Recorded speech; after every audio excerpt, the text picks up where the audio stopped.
Hello friends, SRH food சேனலில் அன்பான வணக்கம். ஃப்ரெண்ட்ஸ், இங்கே பாருங்கள், அதுவும் சொன்னால் ரெடி பண்ணியிருக்கேன். ரொம்பவே நல்லாயிருக்கும் ஃப்ரெண்ட்ஸ். வாங்க ஃப்ரெண்ட்ஸ், வீடியோக்குள்ளே போகலாம்.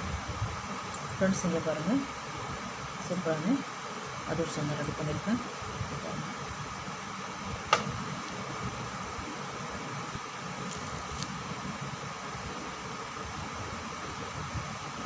நல்லா மேலே மொறுன்னு இருக்கும், உள்ள நல்லா நோய்ஸாக இருக்கும்.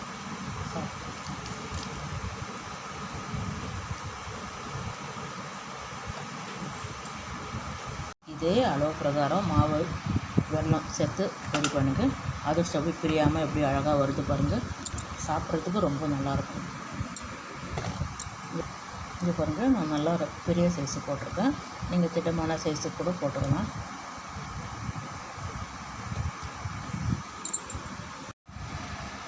இங்கே பாருங்கள், அதில் சேர்த்துக்கு பச்சரிசி கடை அரிசி தான் இது. 1 கிலோ அரிசி படியில் அளந்து வச்சுருக்கேன்.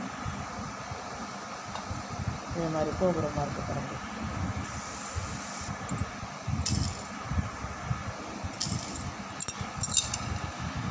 இது நல்லா 3-4 டைம் தண்ணி ஊற்றி வாஷ் பண்ணி 4 மணி நேரம் ஊற வச்சுட்டு ஃப்ரெண்ட்ஸ், இங்கே பாருங்கள், 4 மணி நேரம் ஆகிடுச்சு. தண்ணி நல்லா வடிய வச்சு எடுத்துகிட்டு வந்திருக்கேன். இது பாருங்கள், ஒரு கிளாத்தில் போட்டு காய வச்சிடலாம். அப்படி நல்லா கழிச்சு விடுங்க. ஃபேன் காற்றுல கொஞ்சம் ஈரப்பதமாக இருக்கிற மாதிரி காயிட்டும். ஃப்ரெண்ட்ஸ், இங்கே பாருங்கள், கையில் பிடிச்சி பாருங்கள், கெட்டியாக அழுத்துங்க. இப்படி உதறி பாருங்கள், கொட்டிக்கும். இந்த ஈரப்பதம் இருந்தால் போதும். அப்படி ஜாரில் அள்ளி அரைச்சிடலாம்.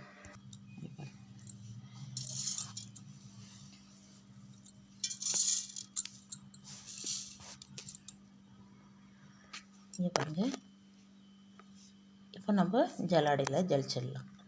நம்ம அரைச்சிருக்கிற மாவெல்லாம் அப்படி சேர்த்துடலாம்.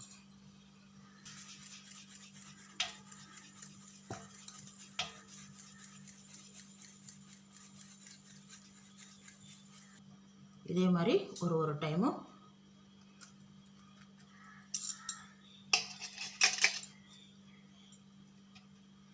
அப்படியே அழுத்தி விட்டுருங்க. ஒரு டைமாக அரைச்சிட்டு ஜல்லாடியில் இதே மாதிரி ஜலிச்சு வச்சிடலாம். ஃப்ரெண்ட்ஸ், இங்கே பாருங்கள், மாவெல்லாம் ஜலிச்சிட்டேன். காற்று போகாத அளவுக்கு மூடி வைங்க. இது மாதிரி அழுத்தி வைங்க. ட்ரை ஆகிடும் மாவு. ஈரப்பதமாக இருந்தால் தான் பாவு காய்ச்சி கலந்து விடுறதுக்கு கரெக்டாக இருக்கும். அவ்வளோதான். இங்கே வெல்லம் தான் நல்லா பொடிச்சு எடுத்துருக்கேன். 1 கிலோ அரிசிக்கு 3/4 கிலோ வெல்லம். டம்பர் அளவுக்கு தண்ணி விட்டுடலாம். சின்ன டம்பரில் விடுங்க. ஃபஸ்ட்டு இந்த வெல்லத்தை சூடுபடுத்தி கரைச்சி ஃபில்ட்ரு பண்ணி வேறு பாத்திரத்தில் மாற்றிடலாம். ஃப்ரெண்ட்ஸ், இங்கே பாருங்கள், ஏலக்காய் ஒரு 10-12 இருக்குது. சின்னது பெருசுமாக இருக்குது. இங்கே பாருங்கள், சுக்கு ஒரு 20 கிராம் இருக்கும். இது ரெண்டும் நல்லா பொடிச்சிடலாம். ஃப்ரெண்ட்ஸ், இங்கே பாருங்கள், இந்த மாதிரி சுக்கை வந்து தட்டி சேர்த்து ஜாரில் சேர்த்து அரைச்சிடுங்க. இது முழுசாக நீங்கள் போட்டிங்கன்னா பிளேடு உடஞ்சிரும். இதை பாருங்கள், இது மாதிரி தட்டிக்குங்க. இது பாருங்கள், எடுத்து வச்சுருக்க ஏலக்காவும் சேர்த்து பொடிச்சிடலாம். இங்கே பாருங்கள், இது மாதிரி பொடிச்சிருங்க. ஃப்ரெண்ட்ஸ், இங்கே பாருங்கள், ஃபில்ட்ரு பண்ணி வெள்ளைப்பாகு இதில் மாற்றிட்டேன். அதுவும் ரெடி பண்ண போகிறோமோ அந்த பாத்திரத்துலேயே வச்சுட்டேன். இங்கே பாருங்கள், ஸ்வீட்டுன்றதால கொஞ்சம் ஒரு சிட்டிகை தூள் உப்பு நம்ம பொடி பண்ண பொடியையும் அப்படி சேர்த்துருங்க. பாவு பதம் பார்க்கணும். நல்லா கொதிக்கட்டும். பாருங்கள், ஃபஸ்ட்டு செக் பண்ணுவோம். தட்டில் தண்ணி வச்சுருக்கேன் பாருங்கள்.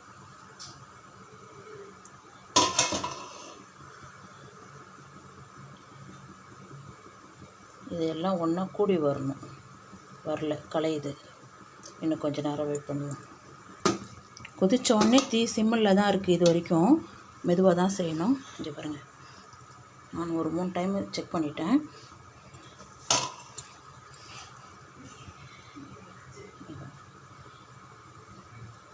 எல்லாம் ஒன்றா கூடி வருது பார்த்திங்களா. அப்படியே எடுக்கிறதுக்கு வரணும்.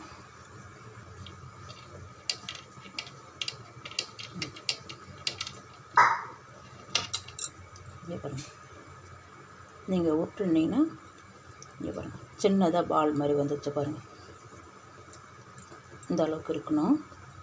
இங்கே பாருங்கள், ஸ்டவ் ஆஃப் பண்ணிவிடுங்க. சீக்கிரமாக மாவு கலந்துடணும். அப்படியே நம்ம ரெடி பண்ணி வச்சுருக்க இங்கே பாருங்கள் அரிசி மாவு ரெடி பண்ணி வச்சுருக்கோம் இல்லையா, அந்த மாவு அப்படியே கொஞ்சம் கொஞ்சமாக தள்ளுங்க. கொஞ்சம் கொஞ்சமாக மாவு தள்ள நம்ம கலந்து விட்டுன்னே இருக்கணும்.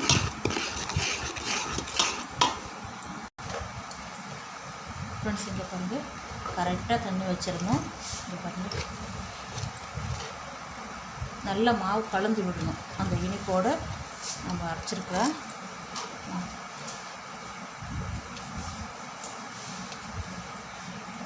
ஃப்ரெண்ட்ஸ் இங்கே பாருங்கள், மாவெல்லாம் கலந்தாச்சு.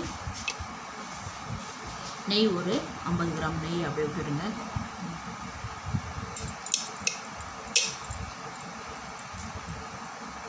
இந்த சூட்லேயே அது நல்லா உருகிடும்.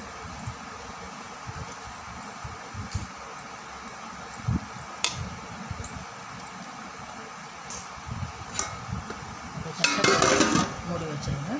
3 நாளுக்கு அப்படியே இருக்கட்டும். ஃப்ரெண்ட்ஸ் இங்கே பாருங்கள், 3 நாளுக்கு அப்புறம் திறந்துருக்கோம் பாருங்கள். இப்போ நம்ம அதிரசத்துக்கு எவ்வளோ தேவையோ கொஞ்சம் கொஞ்சமாக அள்ளி நம்ம ரெடி பண்ணிக்கலாம். இங்கே பாருங்கள்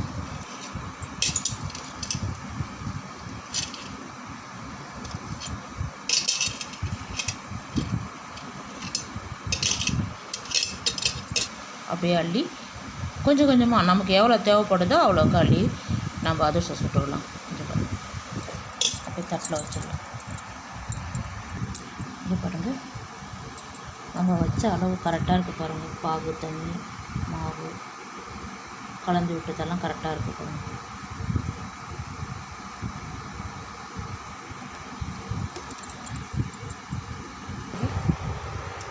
ரீஃபைண்ட் ஆயில் தான் விட்டுருக்கேன். எண்ணெய் நல்லா காயட்டும்.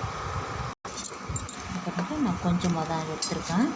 நல்லா சப்பாத்தி மாவு அளவுக்கு நல்லா அழுத்தி கலந்து விடுங்க. இங்கே பாருங்கள், கரெக்டாக இருக்குது. ரொம்ப டைட்டாக தெரிகிற மாதிரி இருந்தால் கொஞ்சோண்டு எண்ணெய் விட்டு கலந்துக்குங்க. இங்கே பாருங்கள், நமக்கு அதிரசம் எந்த அளவுக்கு வேணுமோ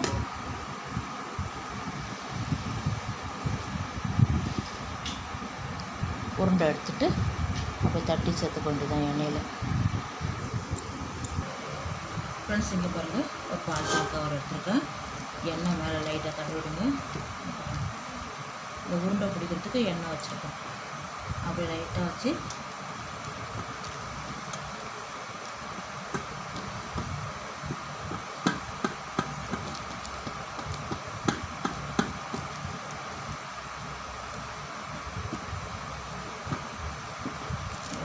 அழகாக ரவுண்ட் ஷேப்பில் வந்துட்டு அப்படியே ஓரங்கள்லாம் கரெக்ட் பண்ணிடுங்க. இந்த திக்னஸ் இருந்தால் போதும். அதை எடுத்து எண்ணெயில்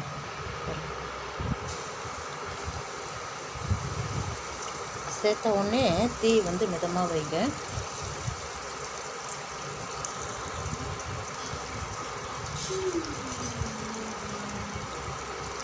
ஒன்று தான் போட முடியும்.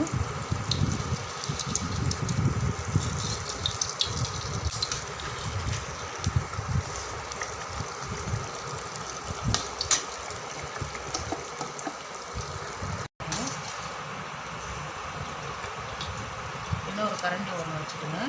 இங்கேயே வந்து நல்லா அழுத்தி எண்ணெயை வடி வச்சுருங்க. இங்கே பாருங்க, இங்கே இருக்குது கரண்டி வச்சு எண்ணெய் வடிஞ்சு பார்த்தீங்களா?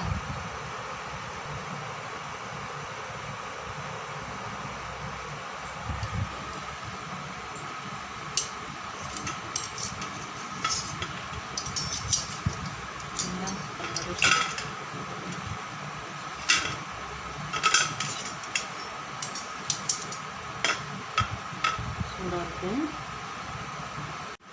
ஃப்ரெண்ட்ஸ். இதே மாதிரி அதிரசம் போட்டு சுட்டு எடுத்துடலாம் ஃப்ரெண்ட்ஸ். ரெண்டாவது அதிரசமும் தட்டி விட்டேன். இந்த திக்னஸ் இருக்கணும்.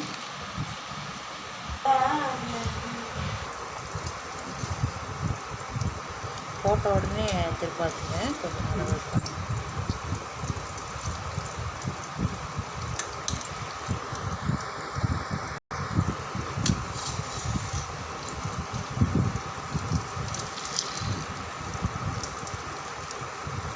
நல்லா சிவரணும். திருப்பிட்டோம் உடனே ஃபஸ்ட்டு எடுத்தோம் பார்த்தீங்களா, அந்த கலர் வரணும். அது நல்லாயிருக்கும்.